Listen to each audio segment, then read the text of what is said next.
Goalkeeper analysis is incredibly difficult. I know football analysis in general is quite complex, but for goalkeeper analysis, you need a particular set of skills to do it adequately.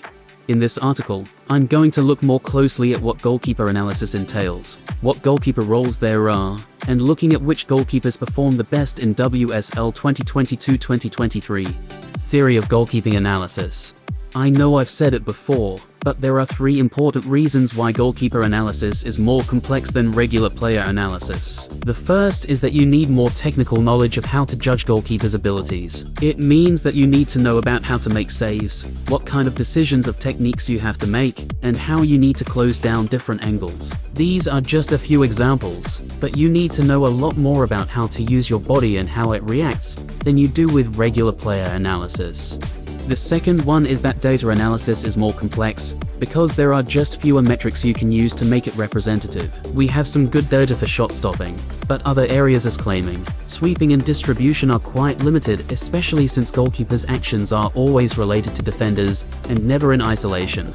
The third one is the fact that you need to have a relatively good command and understanding of the tactics of a team. Goalkeepers are very important in preventing goals, but are more and more included in possession of the ball. Build-ups quite often start with goalkeepers.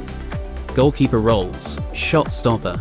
The first role that we look at is the shot stopper goalkeeper role. This role focuses on saves, reflexes and parries. These goalkeepers are known for their agility, reflexes, and quick reactions when facing shots from opposing players. Shot stoppers are often characterized by their capacity to make spectacular saves, diving to reach shots in the corners of the goal, parrying powerful strikes, or using their hands or feet to deny scoring opportunities.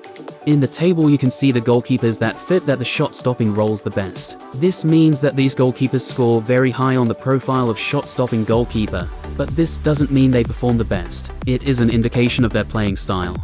The top 3 goalkeepers in this profile are Zinsberger, Arsenal, Earps, Manchester United, and Ramsey, Everton. Goalkeeper roles. Ball player. These goalkeepers are highly skilled at using both their feet and their hands to maintain possession and initiate attacks from the back.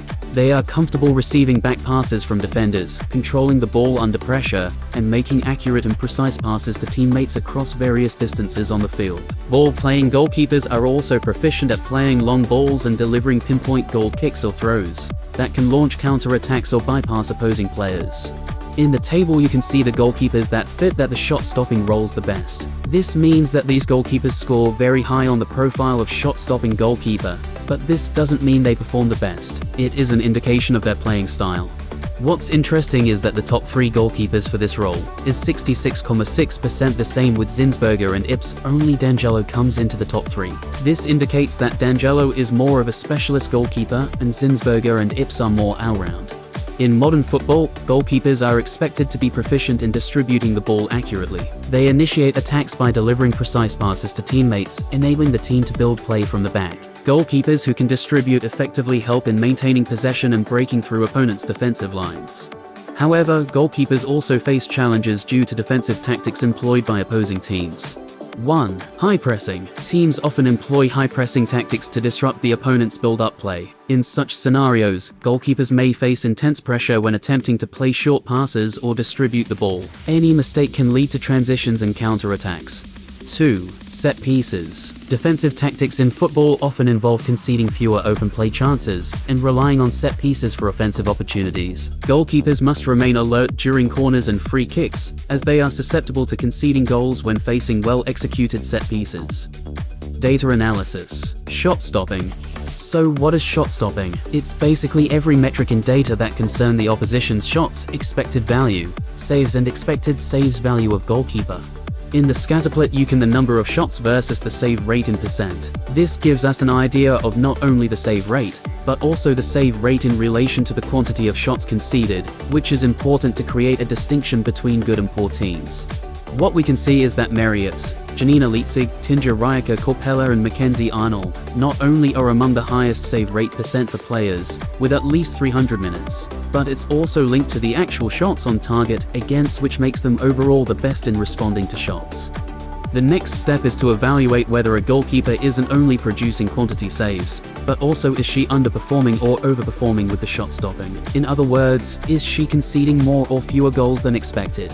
In the table you can see the goalkeeper who performed best in PSXG plus/dash. But what does that mean? It is the post-shot expected goals minus the conceded goals. So the expected goals to concede from the moment the shot is taken minus the actual conceded goals. The player with a positive number are the players that are overperforming.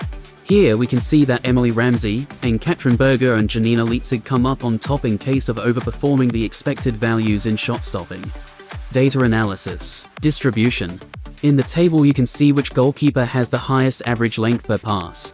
This metric can give us a few things. It indicates which goalkeeper might pass the ball short and might pass the ball long. It also gives us an idea of team tactics and which role that particular goalkeeper has. Data analysis. Claiming. In the table you the top 10 performers for crosses stopped in percentages. What does it tell us?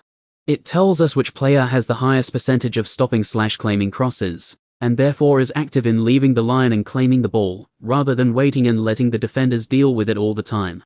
Data analysis. Sweeping. A goalkeeper not only needs to be able to adequately react in her own box, but also a modern goalkeeper needs to be good outside of the penalty area. In other words, a ball-playing goalkeeper is also asked to keep a high line and interact in defensive actions. If you play higher up the field, it's evident that your defenders will play high too, which means that the goalkeeper needs to be more progressive on the pitch and do the sweeping actions. Final thoughts. The aim of this article was to look at data, what we can do with it to evaluate goalkeepers. With data we can see what role is best fitting for a goalkeeper, ball playing or shot stopping. But we can also see where goalkeepers are good at, what their intention is, and what playing style they have. It gives us more information about how a goalkeeper can be used best, and that there are different types of goalkeepers.